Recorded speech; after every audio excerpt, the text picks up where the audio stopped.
Hi there, how are you?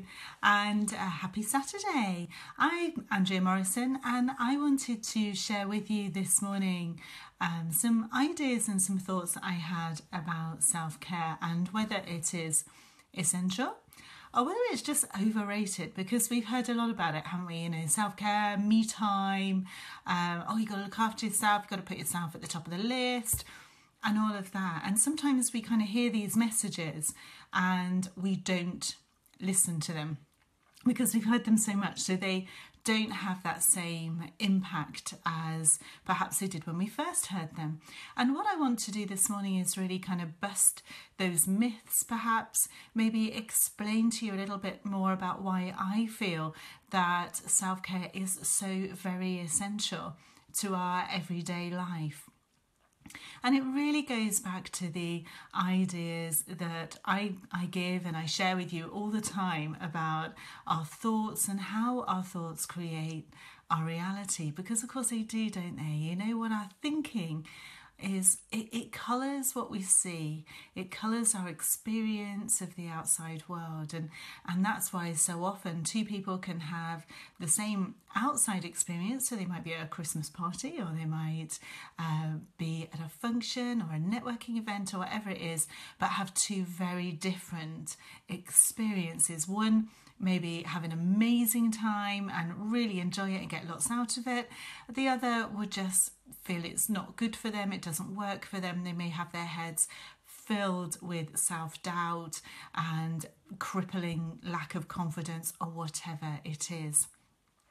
And of course I deal very much in the former, so I want everyone to have that amazing experience, really get out the most they can of life, of their business, and all of that stuff. So where does self-care come into that? Why is self-care so important? Well, I realised a number of years ago, a long time ago, during my recovery from burnout, how important self-care was, but I very much approached it from an outside in. So I knew that I hadn't looked after myself, and then I knew that I was ill. So I knew that there was a correlation between the two.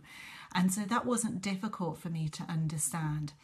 But what I didn't realise was the effect that it also had on, if we say, our mind, of my thoughts, of my experience of life, and where it became so important in all of that. And that's what I want to really explain to you and share with you today, because that's where I think the real nuggets is. That's where I think the importance is, where you kind of go, oh yeah, I get it now. I know why it's so important.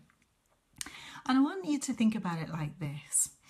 Your natural state, the place where you reset to, your natural state of being is that you are okay.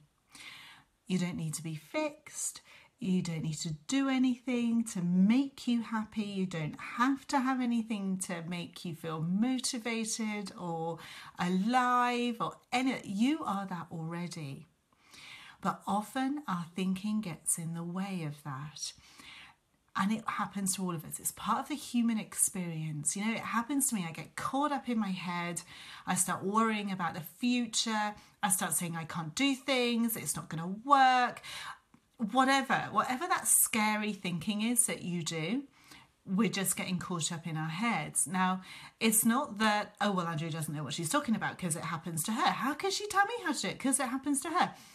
It happens to everyone. And I've been around some really cool people that really know this stuff, and it happens to them too.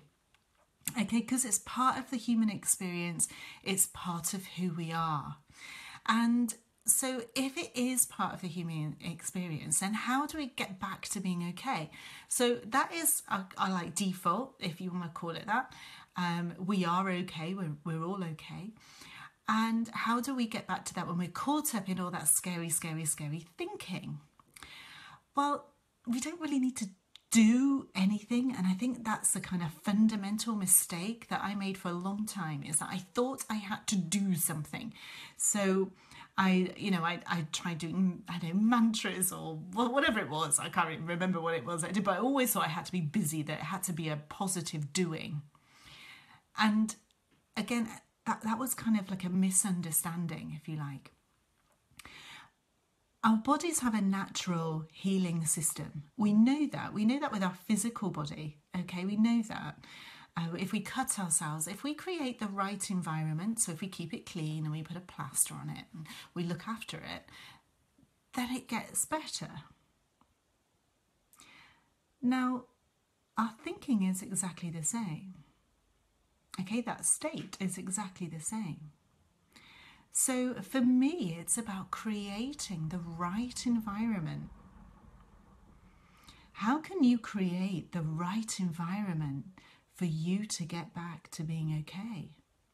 And the more you create that good environment, that right environment that's right for you, the more often you will get back to being okay. You will notice that you've got caught up in your thinking and go, that's okay, I've just got caught up in my thinking. And you go back to being okay. It may be that you were really tired or you've not been looking after yourself. I had a situation recently where I got caught up with some horrendous thinking. And then I caught myself and I thought, do you know what? I'm okay. You know, I don't need to be fixed. I just got caught up in my head. That was the first step of creating the environment. The second was that I knew that I'd not been sleeping. We'd had stuff going on at home that had, really upset me. I'd not been looking after myself as well as I usually do. All of those things, start doing those. And my thinking just heals itself. It just gets back to being okay. Now, when we recognize this, when we recognize actually our default is okay, and when we create that right environment, we can be okay a lot of the time, because life pulls us out of shape. Stuff happens and we're only human and we get caught up with it, and that's okay. But it's about resetting. It's about getting back to being okay. And so that is why this self-care, why I call it Self-Care Saturday, is for us to reflect on the environment that we've created. Is that environment right for us? And we do whatever it is to put into that environment. We can create our own plaster, whether it's spending time with loved ones, whether it's spending time on your own, whether it's nutrition, whether it's sleep, whatever it is. Once we recognize that we're got caught up in our thinking, we know what our plaster is, because then we become more connected with that wisdom, that intuition. Our bodies tell us what it needs. And that's why it's so amazing. So I'm just going to leave that with you. I'd love to know how this has touched you this morning. I'd love to know what your thoughts are.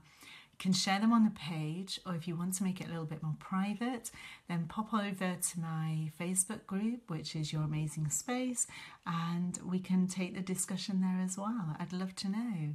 Okay, have an amazing Saturday. Bye.